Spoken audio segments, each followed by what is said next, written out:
weekend. Man. What a weekend, my friend. Yeah, interesting, emotional bad. Emotionally bad. Yeah. Everything went wrong for Man United. Yeah. I think my bubble now was burst. From the first time we played Chelsea, we won 4-0. I felt I was excited, but I really felt deep down I had this feeling that this kind of is a fairy tale. Maybe this is a fairy tale. And then after the draw in game week 2, and then this past Saturday we lost at home to Palace. Since 1989, they've never. I think that bubble was burst, and not yet. I think the loss didn't hurt me. It is how we lost that hurt. Yeah, even that. I know there are times you lose, but there are times City loses. They lose by a goal or two to a smaller team. But as a fan, you look at that team and you say, this is a team that has lost just because people lose. It's not because the other team was better. Yes, I know statistically we were better than Palace, but what does it help you having a 78% or 80% possession and you still have the same goal attempts? You see, number one, we were poor. We did not create enough chances. Our players played with no urgency and no desire to win that game. And the worst part is that the opponent took advantage of our weaknesses. It was really bad. And I was praying that when the game started, I entered this game with a lot of psyche and energy. We are winning, now 4 goals. I was predicting like a 4-0 or maybe 4-1 if they had to score. And then you see such kind of playing, then it really gets to me, and I'm thinking, not yet. Not yet. We are not there yet. Even this season now, I'm skeptical. I'm skeptical of a top 3. The way I said maybe we'll do a top 3 or a top 2. Now I'm skeptical of that. I'm skeptical. I don't know if and I know it's early. It's probably early, but these are the matches that influence where we'll get. This you can't lose with such matches, such teams. We have in the horizon. We have Arsenal, Liverpool in the horizon, and now Palace beating us at home, meeting Southampton next, and West Ham and Leicester. They are coming with confidence. These guys kumbe that. I think our weaknesses have been exposed. I know we, as fans, we knew that the area that we are weak, our midfield majorly.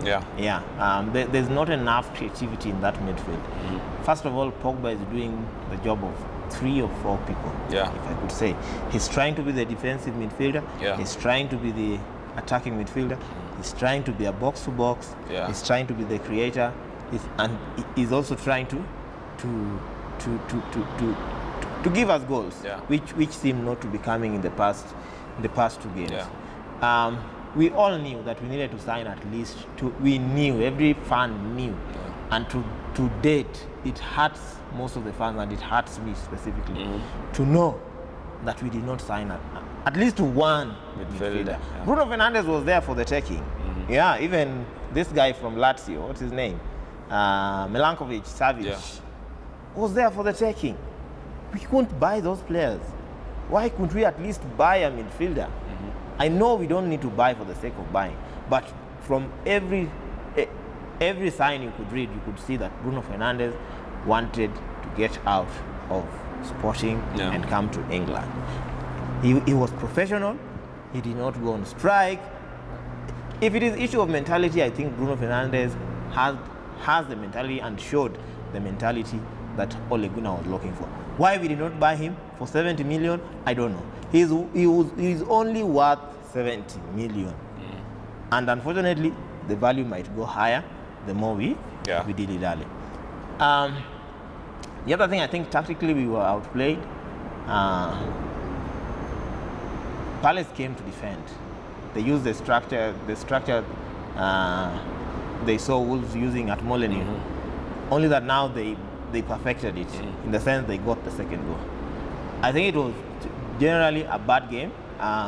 We played with 2 midfielders. Then we played Lingard as our creative. Lingard is a good worker in the midfield or whatever position he's put. But creativity is not really a naturally creative player. And the role he's being put to play needs someone who is creative. Yeah. Or if you're not creative, you need to have people behind you who are creative. Yeah. So that it compensates for your lack. Lingard being a worker, he works well in the midfield, he runs, he presses well, but when it comes to creativity, imagine Martial, our striker, had no shot the whole game. Yeah, that's just how bad it was. A whole striker had no game. Apart from the chance that Gary Cahill fouled him, he didn't have much to do. Like, we had 78% possession. Why is it that our striker had no shot, not let alone a shot on target, had no shot on goal? Yeah. It is a sad thing. Yeah, it shows you that. Yes, we really need to improve in those areas. I don't know what you think about the referee of that game. My mind was not even on the referee. I think the referee did a good job. Yeah. He did his job, typical refereeing, and probably, I can't blame the referee. Yeah. I think our team, it's just the football that we played. It was, I got mad at Lingard, but now I'm trying to understand him. But I don't know, maybe this season is starting on a decline. But does Ole think, what I'm trying to understand what Ole is thinking, trying to start him there. Probably bring in somebody else there as the attacking. I know everybody is also you are behind Gomez to start there. But now I'm a big fan of Greenwood actually. But yesterday got me thinking, is it that we have a young team that probably we can't expect more? We can't. Maybe the bar is too high. We're expecting too much from them, and they are young. They are quite young. We're basically having a young team actually. Yes. The depth of experience and age is not quite there. Yes. So yesterday I was thinking, probably we are putting too much pressure on them because they are a young team. I was happy to see Greenwood come in, but he didn't make a huge difference. So I was thinking, maybe we are crying out for Gomez to start there, Tahiti and these other guys, but probably will it just be the same thing? Will it be the same thing? We'll go, they'll come in and then the same results, because now the age factor and the depth factor and the experience factor is still lacking in our team. Do you think maybe the young thingy is a problem and will be a problem? One thing that I love about our current team is the age. The fact that we have a young team gives me a lot of hope. Now, I've watched some of these youngsters play for 4, some even 5 years now. Someone like Gomez, I've watched Tahiti Chong, I've watched Ghana play, I've watched Greenwood play. There are even fullbacks in the under 21 now and under 23 who are decently good. They are not world class yet. There's that guy Alou Traore, the French guy he's in under 19 now. I think he was promoted either under 19 or under 21, who has the potential of being top class. Now, Lingard has had his chance to show, because he's 27 now. He should be at his best. A good number of those players have had their chance to show. I'd rather have a Gomez there. We lose, you get, or we draw, than have a Lingard there and draw or lose, than have a Matic in the midfield and draw or lose. I don't know what Ole is thinking, but having watched Gomez, yes, he will not be good all the time. He will not give you 100% every time. being a youngster and the physicality and the nature of English Premier League, he will not be at his best every time. But one thing I guarantee you is that if Gomez is consistently included into the squad, you know Gomez does not even make the bench, let alone, you see, those are some of the things that are really frustrating the fans. If people like Mata can make the bench, why can't Gomez make the bench? Because Mata now is low, yes, creativity he still has, but the pace is too much. He's lost a yard of pace, as some would say. I'd rather have a youngster there, you get, who will not just give you creativity, but will also bring more passion and more pace to that area. There seemed to be an obsession with tall players in ManUnited. I saw it with Mourinho, seemingly. Ole is also seemingly heading towards that direction. But let me tell you, we've seen short people play good football. One of them is Lionel Messi. I know he's in a class of his own, and it's unfair to compare someone like Greenwood to him, because Greenwood has the potential of being world class. And I don't want to compare him with Lionel Messi. But whenever I see Greenwood play, not Greenwood but Gomez play, to some extent I see Messi. You get? They almost play the same kind of football. It's a football that is unpredictable. He's short, but you can't snatch him the ball. He has these short dribbles, these short sprints with the ball. Instead of having Mata on the bench, even if Ole is not sure of having him in the starting 11, why not have Gomez on the bench? Yes, you can start Lingard or you can start Mata, but make sure these youngsters are not get the chance, and not even at least include them on the match day list. You get? I'm so sure if we had Greenwood and Gomez, you would have seen exciting football. I remember the match against AC Milan in pre-season. That match was boring till those kids came in. Yeah. I know that was one game and you can't judge a team based on pre-season results. Yeah. But whenever those kids came in, it was exciting. You get? Yeah. So I'd rather those kids be included. We say that we are on a rebuild. We are saying we are on a rebuild. What rebuild are we on if the likes of Mata are still making match day? I know you can't start a complete team with kids. Pogba is struggling because there's no creativity before him. So he's trying to be a creative, he's trying to be defensive, he's trying to be the one connecting the midfield and the attack. He's trying to be everything. And the fans are not even giving him an easy time. Yeah. So my opinion is, get those kids to play. Do the same way he's doing with Daniel James. Daniel James has played 3 games now. Yes, he will not play well. He's still inexperienced. Yes, he's still inexperienced. See what Mason Mount is doing at Chelsea. When they started, you could see he had a burst of quality here, a burst of quality there. But as the league progresses, you feel that there's quality coming. Like speaking about James, I think probably when I saw him play, I'm thinking, yes, he's young, he's trying to catch up with the Premier League staff and match and the experience. But he actually was a man of the match for me. For you? Yeah, not necessarily because of the goal, because at least I could see now the Sanchez we were looking for in him. The taki guy running here and there. Not scared of running at people. And actually he should be protected. Actually that wasn't a yellow card. The guy is too quick for the referees.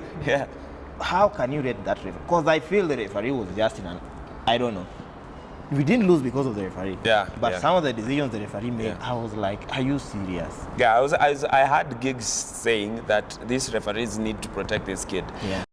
Because he's Welsh, so he's trying to protect his players. But he's saying this guy is so quick.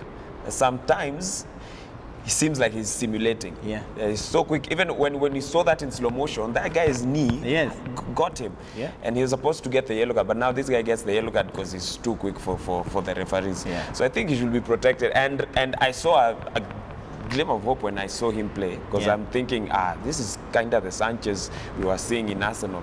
He's not afraid to make those dangerous runs. He's not afraid to shoot. He's not afraid to bring those crosses into the box. So I think he was basically and now that goal, which was really nice. It was a beauty to watch. Yeah. So I think probably, to add on to your point where you think youngsters should be brought in, I think, maybe take the risk and bring them in. Because now what do we have to lose? If we are putting these big guys, these experienced guys, and we are not doing anything.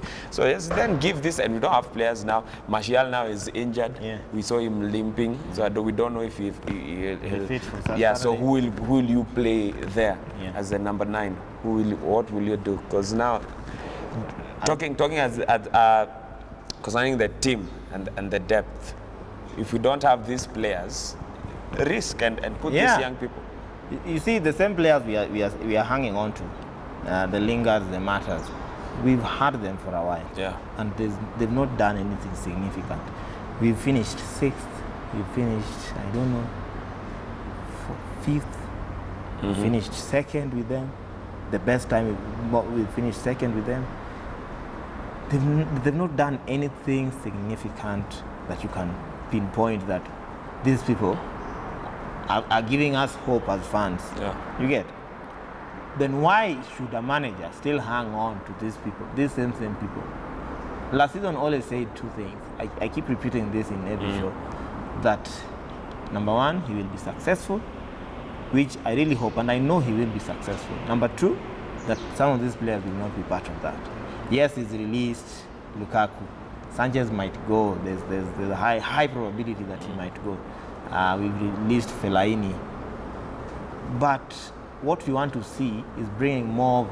If we didn't sign players, then bring what else do you have? Bring in the youngsters. Yeah. Bring in the youngsters and let the youngsters play. If you need experience, bring in experience. But the issue of bringing in youngsters when you know that you failed, that's when you want the youngsters to step up. It is very unfair for them. Yeah. Why not start them today? Start him today. Maybe tomorrow don't start him, bring him. You get? Yeah. Give him 10 minutes today. In the other match, start him. Give him 60 minutes. And that is how people grow. Lampard has trusted Mason Mount and Tammy Abrahams. Yeah. And they are giving him rewards. Yeah. They may not win the league, or they may not get him where he wants, because Chelsea is also on a rebuild. But when you see the young boys playing, you have hope that this Chelsea team is going to be great. But when you have them and you don't put them on match days, what good is it for them? Yeah. True. These kids, some of them are playing in under 21. Most of them are 17, 18, and 19, and they're playing in under 21. And trust me, I watched the game between ManUnited under 21 and this last game. Was it against West Brom or what? It was against Chelsea. No, just the last game. I think it was this week that has passed. Oh. I'm telling you, those boys ran riot on that team. Yeah. They are only 19. They are not in their 20s yet, but they are unplayable in the under 21 squad. They also play in the under 23 squad, and it's the same results. As we speak right now, ManUnited has not conceded any goal this season in both under 21, or rather in under 23, under 21, and under 19. I'm not saying those kids, when they are brought, they will automatically be world class. But it shows you the quality that is in those small teams. Yeah. So my suggestion for Ole is that bring in the youngsters, take that risk. You've tried these people and failed with them. I don't know if you still want to fail, but I don't want you to fail, because I like the positive vibe you bring to the team. I really like that. And you've also helped clear out some of the negativity that the club has experienced. Dear Ole, bring in the youngsters. Bring in more youngsters. Have more youngsters on the bench. Yes, Europa League will come. Give Deadwood the Europa League and Carabao Cups. But for the league, let these kids get used to playing in the league. Yeah. And it will actually bring results, I think, in the near future. Now, about the referee, I think the referee could have done better. First with the Daniel James foul, and the worst is with Gary Cahill's yellow card. That was an outright red card, and VAR did not help. I don't know why VAR did not overturn that, because it was a clear mistake from the referee, because Martial was on a goal scoring chance. That was a goal scoring chance. It is a straight red. Unfortunately, the referee gave a yellow and VAR did not overrule it. So I think VAR failed us. Like we were saying last time, if used well, if justice is done, then VAR is fine. If justice is not done, then what's the difference between VAR and having a human referee? True. Besides that, I think there was another penalty shout that was not given. I just don't know what the referee was on in that game. There was another, I think there were two other penalty opportunities that we could have gotten. Having said that, we didn't lose because of the referee. We lost because we played poorly and we were poor.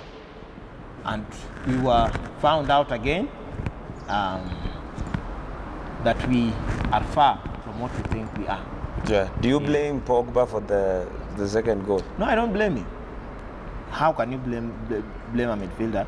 In football, you get dispossessed all the time. As you're playing football, someone will always dispossess you. You'll always give a bad pass. But we should have done better. Our reaction when we lost the ball was bad. Now, I say this again. Part of the reason why City keep winning their matches is because, number one, they play well. Secondly, when the opponent has the ball, they commit tactical fouls. Yes. And unfortunately in our team, for some reason, because Palace, part of the reason why Palace stopped us, because they committed so many tactical fouls. So we could not move with the ball. If you see that the opponent is going to score, it is allowed for you to take one for the team. Yes, people are doing it. Pull him back. People are doing it. You get? There's a game, I think, was it against Spurs? City had like 13 tactical fouls. 13. 13. You see, people wow at City playing well. But what people forget is that City commits a lot of tactical fouls. Take a study on City, especially a game where they have a high chance of losing that game. You'll see them committing so many tactical fouls to stop the free flow of the opponent. It's not only City that can play free flowing football, but they do that to stop you from what? From going ahead. Use your body. Block somebody. It might not be the best way to do football, but do something for the team. Fight for the team. That is what I'm trying to say. There was no fight in our players. There was no fight in our players. That fighting aspect. And you see them. I was thinking, if this was Man City now equalizing at the 88th minute or 89th minute, they will definitely get another goal. Because they go out with it. So after James scored that goal, I was like, yes, we are winning this game. Now let's go get it. Let's take it. But then you see, there's no that drive, that fight. Let's get the second goal. They're just playing here slowly, and then we get dispossessed, and then there's a goal. Passing, how do I put it? Boring passing football, reminding me of Van Gaal's days, when you just pass aside. Nothing. No fighting there. We need to show that we can fight for the team. Play with passion. Lose knowing that we lost today because we only needed to lose. Not losing like that. Losing like that, we are better off playing even in Division 1, let alone Championship. Because Championship, people fight. Like, seriously. People fight in Championship. Let's play in Division 1. It's better that way. Yes, we just know that we are a Division 1 team. If we continue this way, like I said, I still hope the best we can get is third place. But trust me, if you keep playing like this, Yeah. I won't be shocked if we finish 10th. Yeah. Yeah.